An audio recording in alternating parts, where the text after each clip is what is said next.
எல்லோருக்கும் வணக்கம். ஆண்டாள் நாச்சியார் அருளி செய்திருக்கக்கூடிய திருப்பாவை 21ஆம் நாள் பாசுரம். சென்ற பாசுரத்திலே ஆண்டாள் நாச்சியார் நப்பின்னையை புகழ்ந்தும் கிருஷ்ணனை புகழ்ந்தும் இருவரையும் சேர்த்தே புகழ்ந்தும் பாடினார். ஆனாலும் கிருஷ்ணன் எழுந்த பாடு இல்லை. பின்பு இந்த பாசுரத்தில் ஆயர் குலத்தினுடைய பெருமைகளையும் நந்தகோபனுடைய பெருமைகளையும் சொல்லி ஆண்டாள் நாச்சியார் கிருஷ்ணனை எழுந்து வருமாறு அழைக்கின்றார். முதலில் பாசுரத்தை பார்த்துவிட்டு வரலாம்.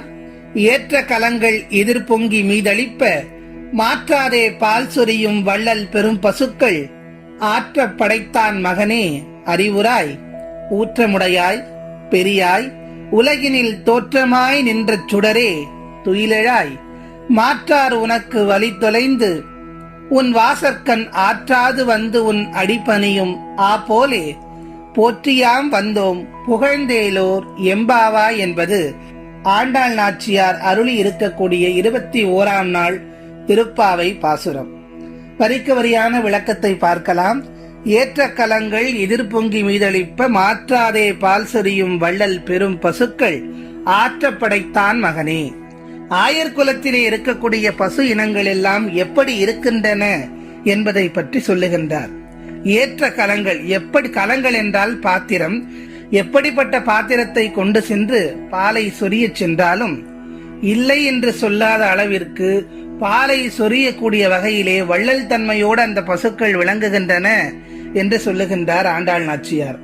அப்படிப்பட்ட வள்ளல் தன்மையுடைய பசுக்களை கொண்டிருக்கக்கூடிய நந்தகோபனுடைய மகனே என்று கண்ணனை குறிப்பிட்டு எழுப்புகின்றார்.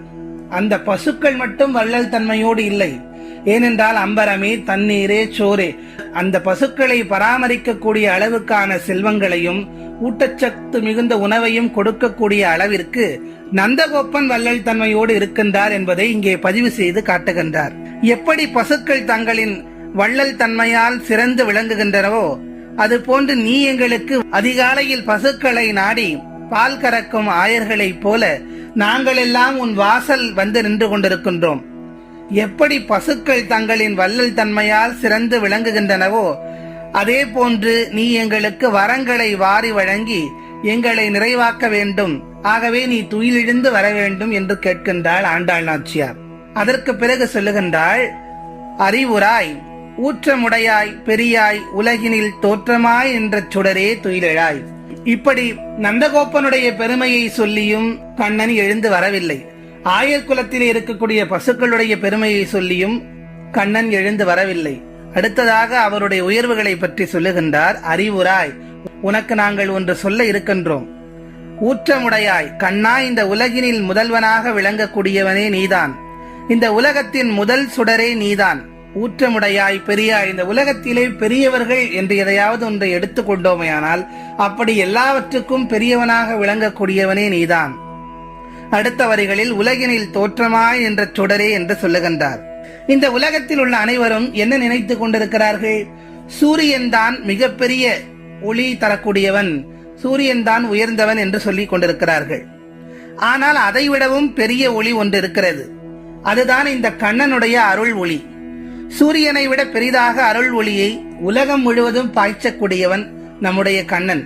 அப்படிப்பட்ட பெரியவனாக விளங்கி கொண்டிருக்கக்கூடிய நீ உலகிற்கே கருணையினால் ஒளி தர வேண்டும். சூரியனே எழுந்து வர வந்து கொண்டிருக்கின்றான். ஆனால் அந்த சூரியனுடைய ஒளியை விட பிரகாசமாக எல்லோரையும் கவர்ந்து இழுக்கக்கூடிய உன்னுடைய கருணை ஒளி இருக்கிறதே, அருள் ஒளி இருக்கிறதே, அந்த அருள் ஒளியை நீ அனைவருக்கும் பாய்ச்ச வேண்டாமா? இப்படி தூங்கிக் கொண்டிருக்கிறாயே, எழுந்து வா என்று அழைக்கின்றாள்.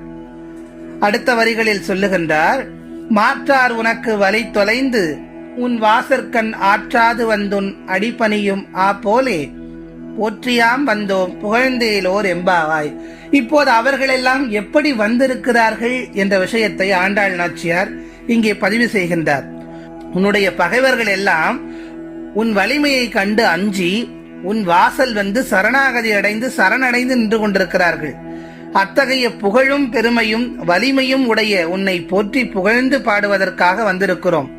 அவர்கள் எப்படி உன்னை சரணடைந்து வந்திருக்கிறார்களோ அதை போல் உன்னுடைய வாசலை பற்றி உன் திருத்தாளிலே சரணாகதி அடைவதற்கு நாங்கள் வந்திருக்கிறோம். எங்களுக்கு துயிலெழுந்து போற்றியாம் வந்தோம் புகழ்ந்தேலோர் எம்பாவாய். அப்படி உன்னை போற்றி புகழ்ந்து பாடிக்கொண்டிருக்கிறோம். நீ எங்களுக்காக எழுந்து வந்து உன்னுடைய அருள் தரிசனத்தை காட்டிவிட மாட்டாயா என்று ஆண்டாள் நாச்சியார் கேட்கின்றாள். இந்த 21ஆம் நாள் பாசுரத்தில் ஆண்டாள் நாச்சியார் நமக்கு உணர்த்த வரக்கூடிய செய்தி என்னவென்றால், இறைவனுடைய அருளை பெறுவது என்பது சாதாரண விஷயம் இல்லை. வெறும் வார்த்தைகளால் இறைவனை வேண்டினால் அவனின் அருள் கிடைத்து விடாது. இறைவனின் அருளை நாம் முழுமையாக பெற வேண்டும் என்றால் அவனை முழுவதுமாக சரணடைவது ஒன்றே வழி என்பதை இதில் உணர்த்துகின்றார். இறைவனிடம் முழுமையாக சரணடைய வேண்டும் என்பதைத்தான் இந்த பாடலின் உட்கருத்தாக ஆண்டாள் நாச்சியார் சொல்ல வருகின்றார். நம்மை முழுவதுமாக இறைவனிடம் ஒப்படைத்து விட்டால் பிறகு நமக்கு வேண்டியதை செய்து நம்முடைய துன்பங்களை போக்க வேண்டியது இறைவனுடைய பொறுப்புத்தானே. அதைத்தான் ஆண்டாள் நாச்சியார் இங்கே தெளிவுபடுத்தி காட்டுகின்றார்.